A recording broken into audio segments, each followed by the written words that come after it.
Olá, bom dia para você. Você já fez o seu culto hoje? Já procurou o Senhor? Já orou para Ele pedindo a Deus que Deus acompanhasse o seu dia e fizesse toda a diferença na sua história? Estamos começando um dos maiores estudos que se possa ter. Eu aguardei muito por esse dia. Há anos nós estamos lutando para tentar gravar o grande conflito e como nunca nesse ano de 2021, o Senhor Deus abriu espaço para a coisa funcionar, para dar certo. Esse será o livro do próximo ano. É o momento da história da Terra em que tudo está pronto para que o mundo possa ouvir esta mensagem tão especial que o nosso Deus, em sua misericórdia e amor, deixou para os seres humanos. O Senhor Deus preparou para você, preparou para mim, para a nossa casa. Ele concedeu para a nossa família a oportunidade de saber o que vai acontecer nos últimos dias da história da Terra. Não falta quase nada. Daqui uns dias aquele que há de vir, virá e não tardará. Bendito seja o nome do Senhor. Vamos orar, vamos pedir a Deus que Deus nos abençoe. Vamos orar agora.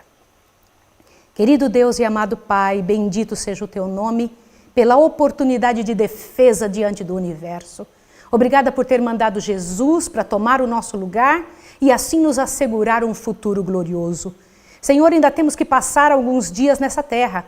E por causa destes dias foi que o Senhor deixou o livro de Apocalipse e também deixou o livro Grande Conflito, que é o que vamos começar a estudar. Senhor, dê-nos interesse, encha-nos o coração, ajuda-nos a entender que o Senhor, além de saber mais do que nós, é aquele que nos protege, que nos enche o coração e que faz as coisas funcionarem segundo o teu modelo.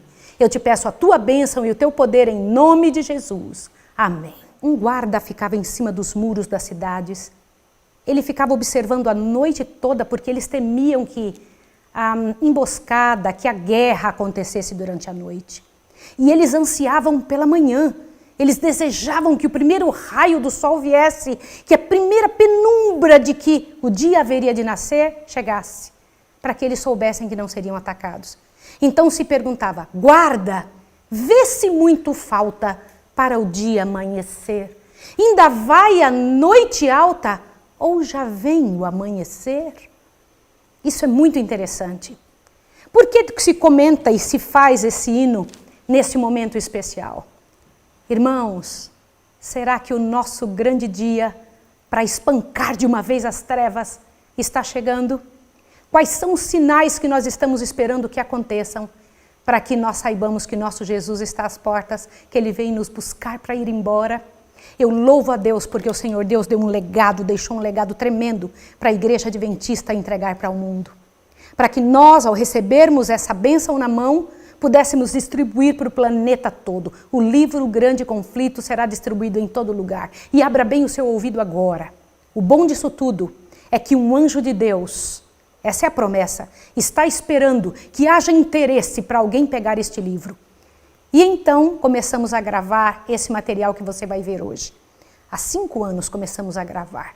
Pedindo a Deus que Deus nos ajudasse, que fizesse a coisa funcionar, que nos desse condição para chegar até a sua casa e te ajudar a entender os últimos capítulos da Bíblia e o livro Grande Conflito.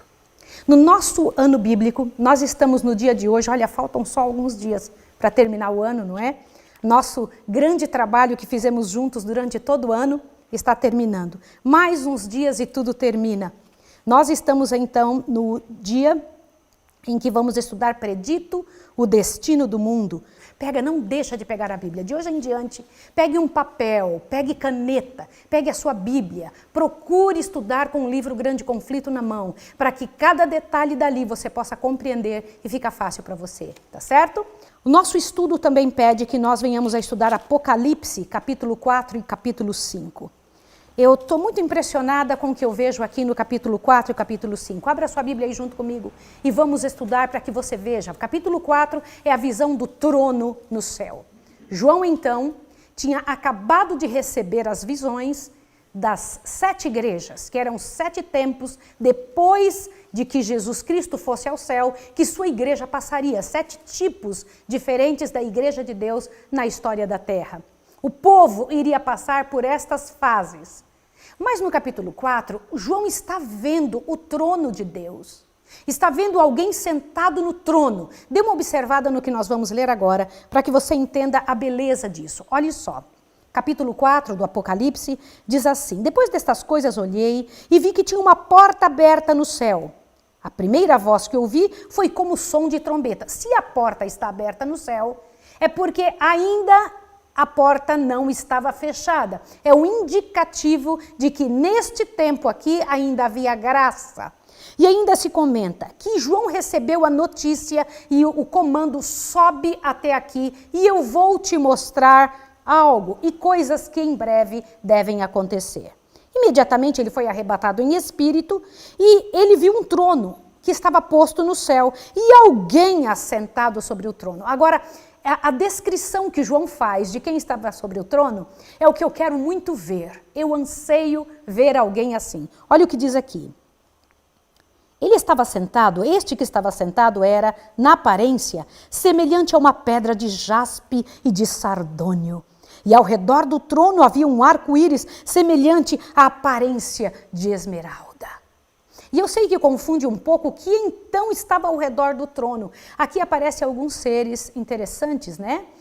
Com aparência diferente. Vamos tentar entender quais são essas aparências. Observe aqui, por favor. Ao redor do trono, verso 4 eu estou lendo. Havia 24 tronos. Guarda esta informação, porque no capítulo 5 você vai saber quem são, para quem estavam reservados esses 24 tronos. 24 tronos, e via sentados sobre os 24 tronos 24 anciãos, vestidos de branco, que tinham em suas cabeças coroas de ouro. Do trono saíam relâmpagos, vozes, trovões, e diante do trono ardiam 7 lâmpadas de fogo, as quais são os 7 Espíritos de Deus. Alguma vez você já parou para se perguntar, o que são esses 7 Espíritos de Deus? Eu convido você a abrir a sua Bíblia no livro de Isaías, capítulo 11. Coloca alguma coisa para segurar Apocalipse 4 e vai comigo para Isaías 11. Por favor, a Bíblia ela mesma se explica. E você precisa entender essa parte gloriosa da palavra de Deus. Isaías 11, por favor, abre lá comigo, para que você veja o Senhor Deus explicando para você quem são esses 7 Espíritos de Deus. Veja que coisa interessante. Vamos lá? Eu vou ler com você. Isaías 11, verso 1 em diante, diz assim: do tronco de Jessé brotará um rebento, e das suas raízes um renovo frutificará.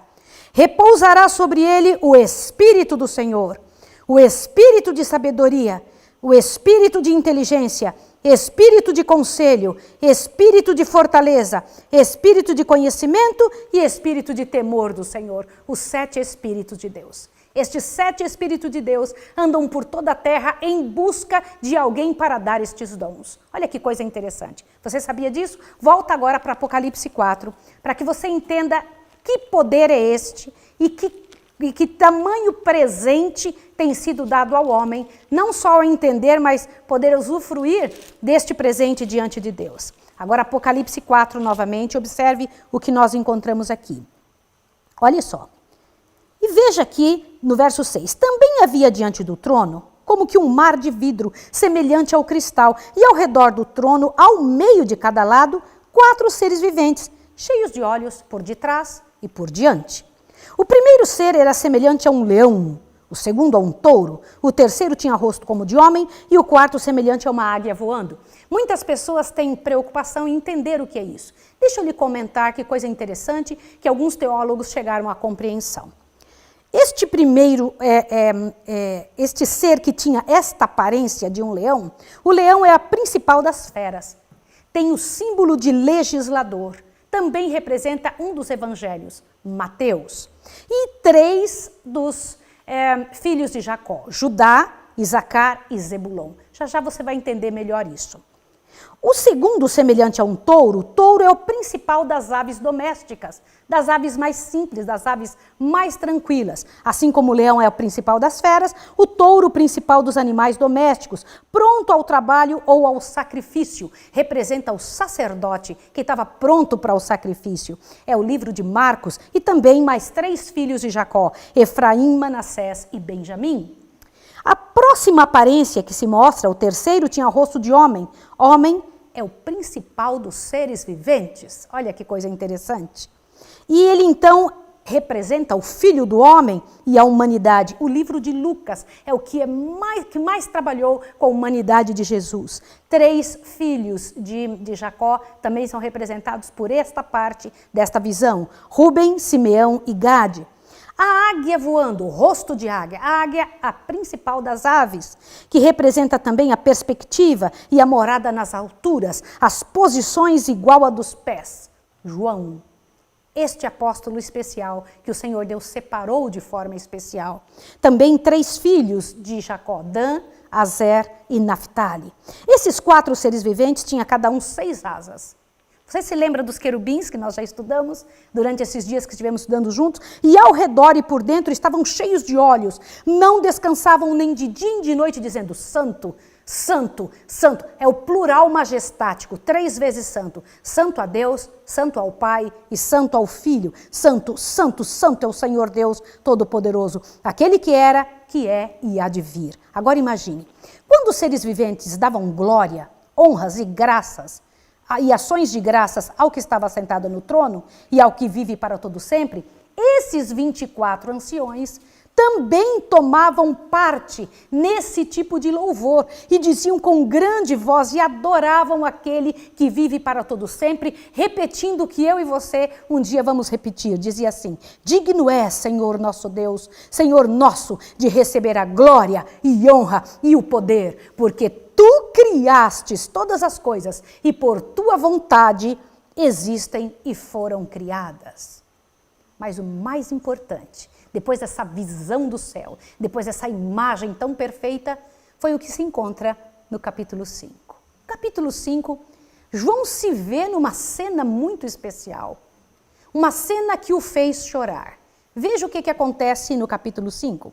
Vi na mão direita daquele que estava sentado no trono, aquele que tinha a aparência toda que foi apresentada no capítulo 4, um livro escrito por dentro e por fora. Vi também um anjo forte bradando com grande voz: quem é digno de abrir o livro e lhe de romper os selos? E ninguém no céu, nem na terra, nem debaixo da terra, podia abrir o livro e nem olhar para ele. Hoje me fez pensar uma pessoa ao comentar sobre este assunto, dizendo qual uma coisa que Deus não pode fazer. Eu disse: Deus não pode mentir, ele tem mais uma coisa que Deus não pode fazer. Qual é? Deus não podia olhar para o livro. Nenhum ser, nem no céu, nem na terra, em canto nenhum, não podia olhar para o livro. Que coisa interessante. E então aquele livro, qual era esse livro? Era o livro da vida. E João chorava porque ninguém podia abrir aquele livro. E o interessante é que o céu perguntava: quem pode abrir o livro? Capítulo 5 é uma alusão ao momento em que Jesus chega no céu. E que os seres celestes perguntam: quem foi que você conseguiu salvar? Quem é que está escrito no livro? Quem é? A pergunta é feita diante do universo. Agora observe que coisa interessante o verso 4. E eu chorava muito, porque ninguém for achado digno de abrir o livro, nem de o ler, e nem de olhar para ele. Agora, todavia, um dos anciãos disse: não chores. Olha, o leão da tribo de Judá, a raiz de Davi, venceu para abrir o livro e os 7 selos. Uau! E João foi procurar esse leão, imagine a imagem de um leão, o leão da tribo de Davi. Agora o verso 6. Então vi, olha lá, no meio do trono e dos 4 seres viventes, e entre os anciãos em pé, um cordeiro, como que havia sido morto. Interessante, ele é chamado de leão da tribo de Judá. E o que é que João vê? Um cordeiro, como que havia sido morto. Olha lá. E tinha 7 chifres, 7 olhos, que são os 7 Espíritos de Deus enviados por toda a terra. Aqui está o texto que fala que o Espírito de Deus, esses 7 Espíritos de Deus são enviados a toda a terra em busca de quem precisa, de quem necessita desta bênção, deste poder. Continua. E este cordeiro veio, verso 7, e tomou o livro da mão direita daquele que estava sentado no trono. E logo que tomou o trono, os 4 seres viventes e os 24 anciãos prostraram-se diante do cordeiro, e tendo eles uma harpa e taças de ouro cheias de incenso, que são as orações dos santos. Olha que tremendo. Na hora que o cordeiro, que é Jesus, pegou o livro, o céu se prostra diante de Jesus. Agora você quer saber quem são os 24 anciãos? Você quer saber? Você sente no coração uma alegria de tentar saber isso? Veja o que está escrito na tradução da Bíblia Reina Valera. Porque a Reina Valera e a Bíblia King James são as Bíblias mais próximas do original, não é? Eu vou ler para você como está escrito lá nessa Bíblia Reina Valera. O verso 9. E cantavam um novo cântico dizendo, presta atenção, digno és de tomar o livro e abrir os seus selos, porque foste morto. E com o teu sangue nos comprastes para Deus, homens de toda tribo, língua, povo e nação. Para o nosso Deus nos fizeste reinos e sacerdotes, e reinaremos sobre a terra. Vem cá, quem são essas pessoas que eram homens comprados da terra, que agora estavam no céu, 24 anciãos no céu? Quem eram estes? Quem eram?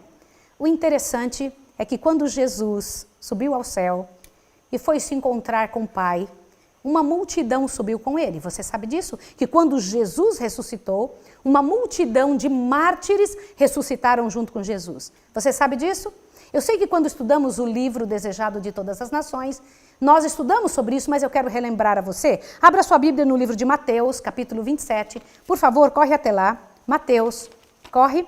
Por favor, você precisa ler isso junto comigo para que você lendo, creia. Estas pessoas ressuscitaram junto com o nosso Senhor. Glória ao nome de Jesus. Mateus, capítulo 27. Eu vou esperar você abrir para que você tenha a oportunidade de estudar isso também. Mateus, capítulo 27, o verso 51 em diante diz assim. Eu vou ler com você. Neste instante, o véu do templo se rasgou em duas partes, de alto a baixo. Tremeu a terra, fenderam-se as rochas. No momento do que Jesus faleceu. Abriram-se os sepulcros e muitos corpos de santos que dormiam ressurgiram. E saindo do sepulcro, depois da ressurreição de Jesus, entraram na cidade santa e apareceram a muitos. Pessoas ressuscitaram junto com Jesus. E estas pessoas, quando Jesus foi ao céu, as levou. São quem essas pessoas? 24 delas são os 24 anciãos. Aleluia! Glória ao nome de Jesus. E estas pessoas reinarão na terra. Louvado seja o nome do Senhor. Vamos agora então para o livro Grande Conflito? Vamos estudá-lo? E eu queria que você prestasse muita atenção. Esse livro Grande Conflito tem sido um poder de Deus na mão dos homens. As pessoas que leem compreendem verdadeiramente o que é que vai acontecer nos últimos momentos da história da Terra. Este livro está em PDF, em todos os espaços que você quiser encontrar. Procure o livro O Grande Conflito no material da Senhora White. Você precisa ter esse livro em casa, você precisa ter esse material para distribuir para o mundo. É um material muito, muito, muito importante para ser lido, para ser estudado pela graça e poder de Deus. E agora, eu quero ter parte na sua casa ao explicar capítulo por capítulo desta bênção que o Senhor Deus quer dar para nós. Observe agora. Olá, queridos. Sabe, há uma luta sendo travada, uma guerra, a maior de todas. Eu não estou falando de uma nação em particular ou de um país brigando um contra o outro, não é isso. Eu estou falando de uma guerra onde você está envolvido completamente. Seu vizinho também está, seus filhos, sua família toda. Ninguém escapa dela, ou melhor, nenhum ser humano que aqui já viveu nesse planeta conseguiu escapar dela. A luta entre o bem e o mal. O programa de hoje vai falar exatamente sobre isso. O seu programa A Tocha está no ar.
Olá, amigos!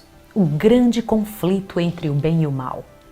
De um lado está Cristo com sua bondade e amor, o doador da vida. Do outro lado está um vilão que luta para conseguir adeptos a fim de matá-los. E essa guerra acontece dentro da mente de cada pessoa. O campo de batalha é a nossa mente. A história de Jesus nesse mundo é uma das amostras do interesse do Deus Pai em nos ajudar a entender de que lado que devemos estar. Deus tem tentado falar conosco, tem lutado para abrir o nosso coração. Ele tenta abrir o nosso coração às verdades que nem sonhamos. Na verdade, muitos estão vivendo e agindo de maneira errada, sem saber que estão do lado do inimigo. Por séculos, Jesus tem mandado e usado pessoas, profetas, para avisar o mundo e falar ao mundo as verdades dele. Na verdade, ele escolheu de entre todos os povos da terra um grupo para ele usar e mostrar ao planeta como deveriam viver todos os habitantes da terra. Deus escolheu o povo judeu para serem como se fosse um filho primogênito entre os outros filhos, a fim de que, ao viver entre eles, pudessem mostrar como devemos viver para estar do lado vencedor.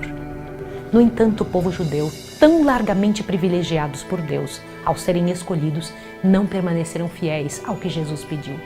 Não aceitaram orientações que nosso Pai mandava do céu através desses homens, os profetas inspirados, e os matava. Um após outro eram mortos por serem a voz de Deus e por serem a voz de repreensão em atitudes que eram reprovados por Deus. Um dia Deus mandou seu próprio filho vir e falar aos seus outros filhos da terra. E qual foi o resultado? Vemos Jesus assentado sobre o Monte das Oliveiras. Eu preciso ler isso para você agora. No livro de Lucas, capítulo 19, do verso 41 em diante. Você precisa estar comigo e observar. Eu quero abrir a tocha agora com você para observar esse momento da vida de Jesus. Quando ia chegando, vendo a cidade, chorou sobre ela, dizendo: "Ah, se tu conhecesses, ao menos neste teu dia, o que a tua paz pertence. Mas agora isso está encoberto aos teus olhos. Dias virão sobre ti, em que teus inimigos te cercarão de trincheiras e te sitiarão, e te apertarão de todos os lados. Derrubar-te-ão a ti e a teus filhos que dentro de ti estiverem. Não deixarão em ti pedra sobre pedra, porque não conhecestes o dia da tua visitação." Jesus estava no alto do Monte das Oliveiras nesse momento. O cenário era deslumbrante. Era o tempo da Páscoa e de todos os lados vinham os filhos de Israel celebrar a grande festa nacional. Em meio a hortos, vinhedos, pastos verdes, foram colocadas as tendas dos peregrinos. Erguiam-se as colinas de lindos palácios, os maciços baluartes da capital de Israel. A filha de Sião parecia estar dizendo, como se estivesse assentada como rainha, dizendo: "Estou assentada e não verei o pranto." Era formosa, estava tão protegida pelo favor do céu, que pensava que jamais seria molestada. Eu preciso ler um pedaço do livro Grande Conflito para você. Olha o que é que diz aqui. Bem à vista estavam os magnificentes edifícios do templo. Os raios do sol poente iluminavam a brancura de neve de suas paredes de mármore e punham reflexos no portal de ouro na torre do pináculo. Qual perfeição de formosura levantava-se ele como orgulho da nação judaica. Que filho de Israel poderia contemplar aquele cenário sem uma profunda alegria e admiração? Entretanto, alguns pensamentos estavam na mente do nosso Salvador. Ao chegar em Jerusalém, daquele mesmo local, chorou sobre ela. Todos estavam em profunda alegria, levantando ramos de palmeiras e gritando hosana ao filho de Davi. E esta voz ecoando pelas colinas em milhares e milhares de vozes. Eles estavam aclamando ele rei. Mas nesse momento, o Redentor do mundo estava oprimido por súbita e misteriosa tristeza. Era o Filho de Deus, vencedor da morte, prometido de Israel, que com sua voz, que chamara da morte os cativos, ele estava em prantos. Não em consequência de uma mágoa comum, mas de agonia intensa e irreprimível. Aquelas suas lágrimas não eram por si mesmo. mesmo ainda que tivesse certeza do que em breve iria lhe acontecer. Diante dele estava o Getsemane, cenário de sua próxima agonia. Também a porta das ovelhas, de onde eram levadas as ovelhas para o matadouro. Não muito distante também estava o Calvário, local da crucifixão. Todavia, não era a contemplação dessas cenas que lançava sobre ele essas sombras terríveis de tristeza naquela hora de alegria. Nenhum sinal de sua própria angústia sobre-humana atingia aquele espírito abnegado. Chorava pela sorte de milhares de Jerusalém, por causa da cegueira e impenitência daqueles que lhe viera abençoar e salvar. A história de mais de 1000 anos estava diante dos olhos de Jesus. Ali o Monte Moriá, ali Isaque, o filho da promessa, apontando para o Filho de Deus. Ali o concerto de bênçãos e maldições frente a Abraão. Ali as chamas do sacrifício ascendendo ao céu na eira de Ornã, desviando a espada do anjo destruidor, símbolo de Cristo defendendo o homem culpado. Jerusalém havia sido honrada por Deus acima de todas as nações da terra, eleita do Senhor para sua habitação. Ali, durante séculos, santos profetas haviam proferido mensagens de advertência e sacerdotes haviam agitado seus turíbulos com as orações dos adoradores diante do Senhor. Ali, durante séculos, se oferecera sangue de ovelhas, cordeiros mortos, lembrando o Cordeiro de Deus, que seria morto em favor da raça culpada. Ali a escada mística que ligava o céu à terra, abrindo o caminho para o lugar santíssimo. Se Israel tivesse permanecido fiel, preservando a aliança com Deus, Jerusalém teria permanecido para sempre como a eleita de Deus. Mas a história daquele povo era um registro de apostasia e rebelião, abusando de seus privilégios e desprezando as oportunidades. O povo matava os profetas que lhe eram enviados, desprezavam as palavras de Deus e ainda assim o amor e a misericórdia lutava por eles.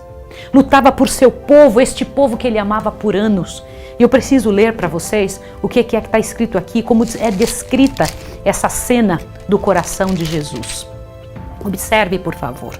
Diz assim: quando admoestações, rogos e censuras haviam falhado, enviou-lhes o melhor dom do céu. Mais ainda, derramou todo o céu nesse único dom. Jesus tinha sido mandado para falar, para insistir com a cidade impenitente. Tinha sido Cristo que tinha tirado o povo do Egito. Ele mesmo tinha sido a nuvem de glória de noite aquecendo o povo e também a nuvem de dia mostrando o caminho. Lançou fora os inimigos e os venceu em favor do seu povo. Cercou a cidade, podou-a, enviou seus servos para cultivá-la e quando esperava que desse uvas, veio dar uvas bravas. Ainda com esperança veio ele próprio à vinha e fez novamente o mesmo serviço que mandara seus servos profetas fazerem antes dele. Durante 3 anos, com incansáveis esforços para salvar a vinha que ele próprio plantara, andou fazendo bem, mostrando como viver, curando todos os oprimidos do maligno e oferecendo o seu grande convite: vinde a mim, todos os que estáis cansados e sobrecarregados, e eu vos aliviarei. Embora repelissem seus rogos de misericórdia e recompensassem o bem com o mal, ele não desanimou, permaneceu fiel à sua missão de salvar. Jamais foram repelidos os que buscavam sua graça. Tendo a perseguição e a penúria como porção diária, viveu ele para atender às necessidades dos que lhes desprezavam os rogos. E a maneira como é descrito isso aqui é tremenda, é grandiosa. Observe. A hora da esperança e perdão passava-se rapidamente. A taça da ira de Deus, por tanto tempo adiada, estava quase cheia. Imagine tudo que o Senhor Jesus tinha feito por anos. Agora era o momento da retribuição. As nuvens da apostasia, que durante séculos estavam a acumular-se, seriam agora derramadas sobre o povo criminoso. Quando Cristo fosse crucificado, teria acabado o tempo de prazo para aquele povo dentro daquela mesma cidade. Uma alma tem um preço infinito para o coração de nosso Pai. Mas Jesus, dali de onde ele estava olhando, via milhares de milhares em condenação. Aquela cidade que tinha sido seu tesouro peculiar, profetas tinham antes chorado a apostasia de Israel e sofrido pelas terríveis desolações que em seus pecados atrairiam.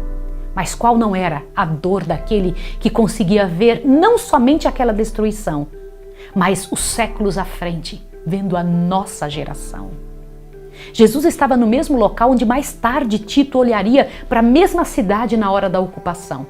E quando ali estava, ouviu o tropel dos cavalos, os gritos dos povos, implorando, pedindo, e o barulho das chamas a arderem sobre a cidade que se transformava em ruínas.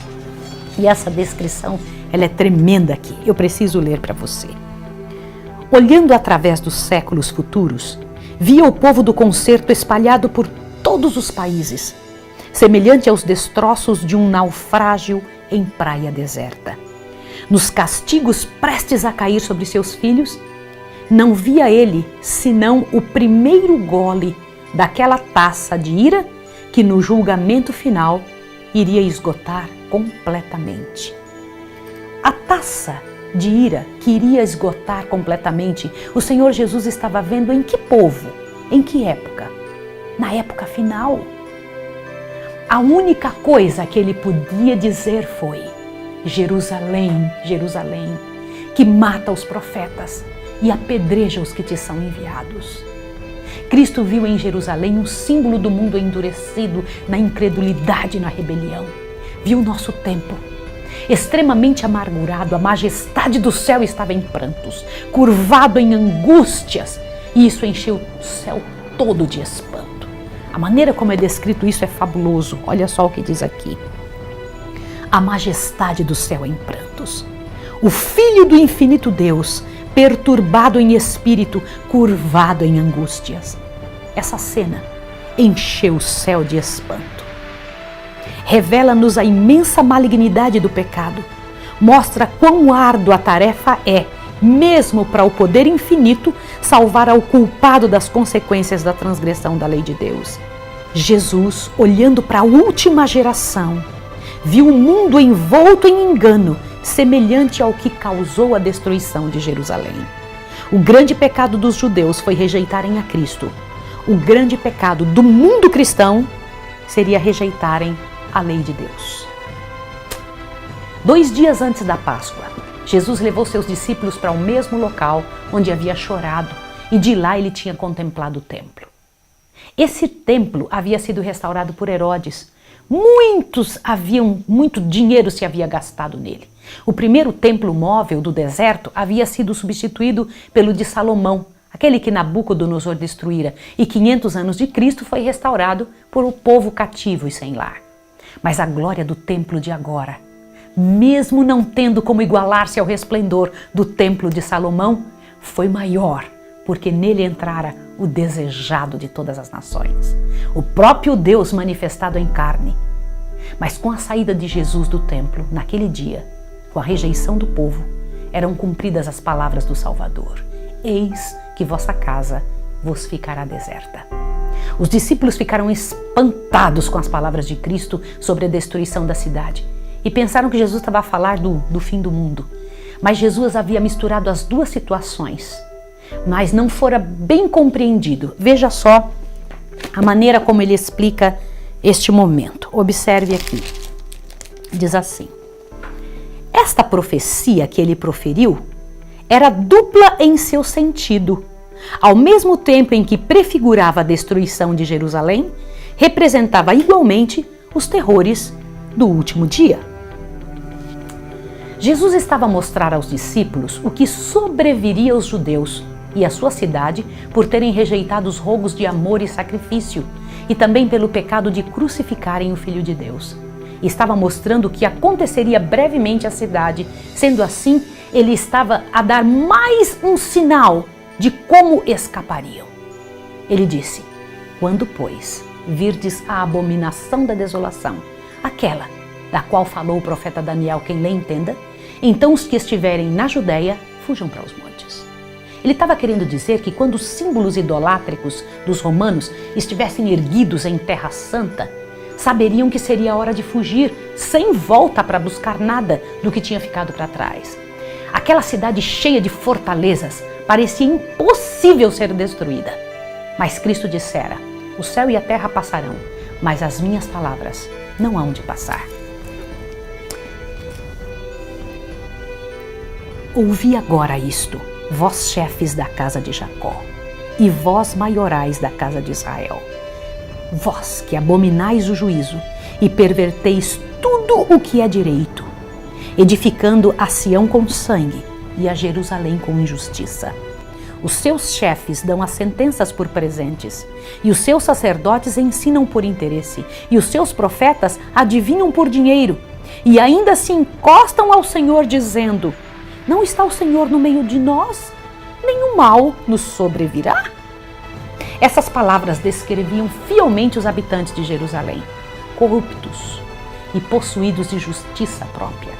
Odiavam a Cristo porque dele provinha pureza e santidade e lhes revelava a iniquidade própria, e o acusavam de ser a causa de todas as angústias que lhes tinham sobrevido em consequência de seu próprio pecado.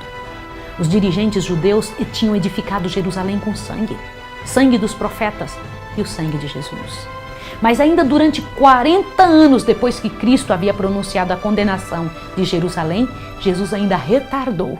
O Senhor retardou seus juízos sobre aquele povo, porque ainda havia pessoas entre os judeus que eram ignorantes quanto ao caráter e obra de Cristo. Por exemplo, os filhos não haviam tido a oportunidade que seus pais tinham desprezado. Olha como é que o Senhor Deus descreve isso. Diz assim: os filhos não foram condenados pelos pecados dos pais. Quando, porém, conhecedores de toda a luz dada a seus pais, os filhos rejeitaram mesmo a que lhe fora concedida mais. Tornaram-se participantes dos pecados daqueles e encheram a medida de sua iniquidade. Deus apenas confirmou a obstinação dos judeus em sua impenitência. Afastou deles então a proteção, retirando o poder que restringia Satanás e os seus anjos, de maneira que a nação ficou sob o controle do chefe que eles haviam escolhido. E qual que é o resultado de se escolher Satanás como líder? Dá uma olhada qual foi. Os homens não raciocinavam, achavam-se fora da razão, dirigidos pelo impulso e cega raiva, tornaram-se satânicos em sua crueldade. Na família, na sociedade, entre as mais altas como entre as mais baixas classes, havia suspeita, inveja, ódio, contenda, rebelião e assassínio. Não havia segurança em parte alguma. Essa descrição te parece com algum tempo? Amigos e parentes traíam-se mutuamente, pais matavam os filhos aos pais. Os príncipes do povo não tinham poder para governar-se. Desenfreadas paixões faziam-nos tiranos. Os judeus haviam aceitado um falso testemunho para condenar o inocente Filho de Deus. Agora, as falsas acusações tornavam insegura sua própria vida. Pelas suas ações, durante muito tempo, tinham estado a dizer: fazei que deixe de estar o Santo de Israel perante nós. Agora seu desejo fora satisfeito. O temor de Deus não mais os perturbaria. Satanás estava à frente da nação, e as mais altas autoridades civis e religiosas estavam completamente a seu domínio. Os chefes dos partidos se uniam para saquear suas desgraçadas vítimas. Pagavam e subornavam profetas falsos para mentir, dizendo que Deus os livraria, mesmo quando os inimigos estavam sitiando a cidade. Mas Jerusalém agora não tinha mais defesa. Não tinha mais nada que fazer por ela. Dá uma olhadinha o que diz aqui. Infeliz Jerusalém, despedaçada por dissensões internas com o sangue de seus filhos, mortos pelas mãos uns dos outros, a tingir de carmesim suas ruas, enquanto hostis exércitos estrangeiros derrubavam suas fortificações e lhes matavam os homens de guerra. Pode imaginar uma situação como essa? Era a situação de Jerusalém, que havia rejeitado o Santo de Israel. Todas as predições de Cristo cumpriram-se exatamente como ele mesmo havia dito. Com a medida com que tiverdes medido os outros, vos medirão a vós. Foi então que algo muito sério aconteceu. Apareceram sinais e prodígios, prenunciando desastre e condenação. Ao meio da noite, uma luz sobrenatural resplandeceu sobre o templo e o altar. Sobre as nuvens, ao pôr do sol, desenhavam-se carros e homens de guerra reunindo-se para a batalha. Os sacerdotes que ministravam à noite no santuário aterrorizavam-se com sons misteriosos. A terra tremia, ouvia-se multidões de vozes a clamar: partamos daqui, partamos daqui. A grande porta oriental, tão pesada que dificilmente podia ser fechada por uns 20 homens e que se achava segura por imensas barras de ferros fixas profundamente no pavimento de pedra sólida, abriu-se à meia-noite, independente de qualquer agente visível. Durante 7 anos, um homem subia e descia de Jerusalém. Ele gritava: ai, ai de Jerusalém! Mas esse homem foi preso e açoitado e foi morto no próprio cerco que ele havia predito. Mais curiosamente, nenhum cristão pereceu no cerco de Jerusalém. Eles haviam crido no que Jesus havia falado ao dizer que quando fossem vistos os emblemas do povo romano, era hora de fugir. Sestio estava rodeando a cidade e seus emblemas eram vistos bem alto. Inesperadamente, Sestio abandona o cerco quando tudo parecia favorável a um ataque imediato. Os sitiados habitantes de Jerusalém estavam a ponto de entregar-se quando perceberam Sestio saindo em retirada sem a mínima razão aparente. Nesse momento, os cristãos que estavam dentro da cidade viram neste acontecimento a oportunidade de sua fuga. E os judeus saindo para o encalço do exército de Sestio não impediram a saída dos cristãos. Os acontecimentos foram se encaminhando de tal maneira que nem judeus e nem romanos puderam impedir a fuga dos cristãos. Era a ocasião da festa dos tabernáculos. Gente para todo lado dentro da cidade. E os cristãos fugiram para Perla, enquanto as forças romanas estavam sendo pilhadas pelos judeus que os atacavam. Mas novamente seriam atacados. Foi nessa ocasião, na ocasião da festa da Páscoa, que Tito atacou Jerusalém quando milhões de judeus estavam dentro dos muros.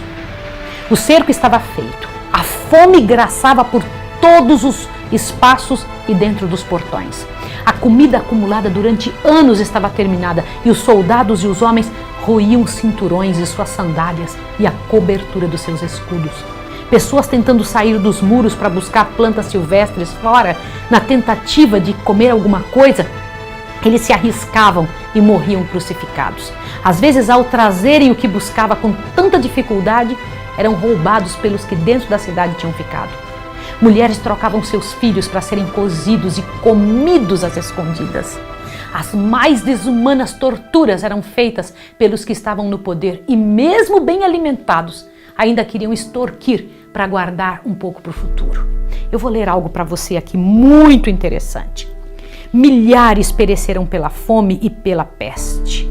A afeição natural parecia ter desaparecido. Maridos roubavam das esposas, esposas roubavam de seu marido. Viam-se filhos arrebatar o alimento da boca de seus pais idosos. A pergunta do profeta: pode uma mulher esquecer-se tanto do seu filho que cria? Recebeu dentro dos muros da cidade condenada a resposta: as mãos destas mães piedosas cozeram seus próprios filhos. Serviram-lhe de alimento na destruição da filha do meu povo. Novamente se cumpriu a profecia de aviso dada 14 séculos antes. Olha que profecia. E quanto à mulher mais mimosa e delicada entre ti, que de mimo e delicadeza nunca tentou pôr a planta de seu pé sobre a terra, será maligno o seu olho contra o homem de seu regaço, e contra o seu filho e contra a sua filha, e por causa de seus filhos que tiver, porque os comerás escondidas, pela falta de tudo, no cerco e no aperto com que o teu inimigo te apertará nas tuas portas. Agora preste atenção. Os chefes romanos esforçavam-se por causar terror aos judeus e assim fazê-los render-se. Os prisioneiros que resistiram ao cair presos eram açoitados, torturados e crucificados diante do muro da cidade.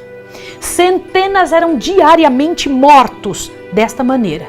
E esta horrível obra prolongou-se até o longo do vale de Josafá e no Calvário, e se erigiam cruzes em tão grande número que mal tinha espaço para se mover entre elas. tão terrível maneira foi castigada aquela espantosa maldição perante o tribunal de Pilatos quando haviam dito: o seu sangue caia sobre nós e nossos filhos. Ao ver tudo aquilo, Tito queria pôr um fim a esse espetáculo desumano e macabro que se via dentro dos muros. Com horror, ele olhou do alto do Monte das Oliveiras, o mesmo lugar onde Jesus tinha estado antes, e pediu ao seu exército que nenhuma de suas pedras fossem tocadas ou derrubadas. Fez apelos para que nenhum sangue profanasse o templo. O próprio Joséfo insistira com o povo judeu a que se entregasse, e recebeu dardos lançados contra ele, que era o último mediador humano. Os judeus haviam rejeitado os rogos do próprio Filho de Deus, agora nenhuma voz ouviriam mais. Tito deu ordem, mas seriam nulos seus pedidos para salvar aquele templo, porque alguém maior do que ele declarara que não ficaria pedra sobre pedra. Os romanos ficaram horrorizados pelo que viam que os judeus faziam com seu próprio povo. Durante a noite, enquanto estava na sua tenda, os judeus atacaram os exércitos romanos. E um soldado, durante a luta, arremessou um facho através da abertura do pórtico, e as salas revestidas de cedro encheram-se de chamas. Tito correu para o local seguido por seus generais e ordenou aos soldados que apagassem as labaredas. Mas a fúria com que lutavam enchiam de horror, e sangue descia e corria como água pelas escadas do templo, e ouviam-se as vozes de muitos gritando: Icabode, Icabode, foi-se a glória. Tito achou impossível deter seus soldados e entrou no templo. Ainda não estavam queimados todo o lugar santíssimo, e ele implorava que não permitissem queimar. O centurião Liberalis insistia para que Tito fosse obedecido. Mas um soldado, sem ser percebido, arrojou uma tocha acesa por entre os gonzos da porta, e o edifício todo em um momento ficou cheio de chamas. Ouro derretendo, madeiras de cedro caindo, derrubando-se por entre as chamas ensandecidas. Era um espetáculo pavoroso para os romanos. Imagine isso para os judeus. No cume das colinas ao redor se via grupos de pessoas olhando, as chamas subindo como uma fornalha, alguns gritando em agonia e outros imprecações sobre os impenitentes. O morticínio dentro da cidade foi maior do que fora, e os que imploravam misericórdia eram retalhados em indiscriminada carnificina. O número dos mortos excedeu a dos matadores. Depois da destruição do templo, a cidade caiu na mão dos romanos. Tudo foi destruído. Tanto a cidade como o templo foi lavrado como um campo. No cerco onde pereceu mais de 1 milhão de pessoas. Os que sobreviveram foram levados cativos como prêmio de guerra e levados para os anfiteatros e mortos pelas feras. Os judeus haviam forjado seus próprios grilhões. Encheram a taça da vingança. A tua ruína vem de ti, pelos teus pecados tens caído. Isso está escrito em Oséias, capítulo 13. Vamos dar uma olhadinha ao que o livro Grande Conflito fala a respeito. Diz assim: Tito tentara salvar o templo, mas alguém maior que ele declarara que não ficaria pedra sobre pedra. Não sabemos quanto devemos a Cristo pela paz que temos tido. É o poder de Cristo que impede que a humanidade passe completamente para o poder de Satanás. Os desobedientes, os ingratos, nem sabem quanto devem a Deus. Quando, porém, os homens passam o limite da clemência, da bondade divina, então a restrição é removida e os homens são deixados a si mesmos. Cada raio de luz rejeitada, cada advertência desprezada, cada paixão alimentada, cada transgressão da lei de Deus é uma sentença lançada, a qual produzirá infalível colheita. O Espírito de Deus, persistentemente resistido, é finalmente retirado do pecador e ele é entregue ao líder que escolheu, Satanás. E assim nenhuma proteção terão contra as paixões da alma e nenhuma proteção contra a inimizade do inimigo. A destruição de Jerusalém é um alerta, é uma solene advertência a todos que tratam levianamente os oferecimentos da graça de Deus. Jamais foi dado antes um testemunho tão certo e decisivo do ódio ao pecado da parte de Deus como no caso da destruição de Jerusalém. Eu preciso ler algo para você agora. Olhe bem. A profecia do Salvador relativa aos juízos que deveriam cair sobre Jerusalém há de ter outro cumprimento, do qual aquela terrível desolação não foi senão uma tênue sombra. Na sorte da cidade escolhida, podemos contemplar a condenação de um mundo que rejeitou a misericórdia de Deus e pisoteou sua lei. Tenebrosos são os registros da miséria humana que a terra tem testemunhado durante seus longos séculos de crime. Ao contemplá-los, confrange-lhe o coração e o espírito desfalece. Terríveis têm sido os resultados da rejeição da autoridade do céu. Entretanto, cena ainda mais tenebrosa se apresenta nas revelações do futuro. Os registros do passado, o longo cortejo de tumultos, conflitos e revoluções, a armadura daqueles que pelejavam contra ruídos e os vestidos que rolavam no sangue, que são em contraste com os terrores daquele dia em que o Espírito de Deus será totalmente retirado dos ímpios, não mais contendo a explosão das paixões humanas e ira satânica. O mundo contemplará então, como nunca antes, os resultados do governo de Satanás. Mas nesse tempo, livrar-se-á o seu povo, todo aquele que estiver inscrito no livro. Cristo declarou que virá uma segunda vez para reunir os seus fiéis. E ele virá e não tardará. Cuidado para que não aconteça com você o que aconteceu aos impenitentes de Jerusalém. Ele preveniu seus discípulos quanto à destruição e agora ele nos adverte contra a destruição final. Existe uma parte da palavra de Deus em Lucas que eu quero ler para você.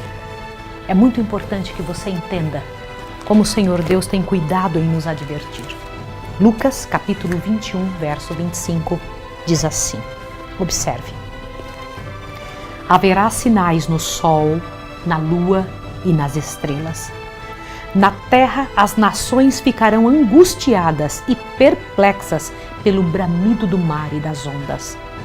Homens desmaiarão de terror na expectativa das coisas que sobrevirão ao mundo, pois os corpos celestes serão abalados. Então verão o Filho do Homem vindo da nuvem, com poder e grande glória. Quando essas coisas começarem a acontecer, olhai para cima, levantai as vossas cabeças, porque a vossa redenção se aproxima. O mundo hoje não está mais preparado para dar crédito ao que Cristo diz do que estavam os judeus na sua época. Vindo como vier, o dia do Senhor os pegará de improviso. E hoje nós estamos aqui para dar esse alerta. E esperamos que você que nos ouve se sinta avisado e coloque-se no lugar onde Deus possa abençoá-lo. O mundo de hoje está tão condenado como esteve Jerusalém em sua época. Hoje você precisa tomar uma decisão sobre o que você está sendo, fazendo e vivendo. Deus tem mais para você. No próximo capítulo vamos estudar o que aconteceu com os cristãos que foram salvos na época da destruição de Jerusalém. Vamos estudar o valor dos mártires. Deus abençoe você.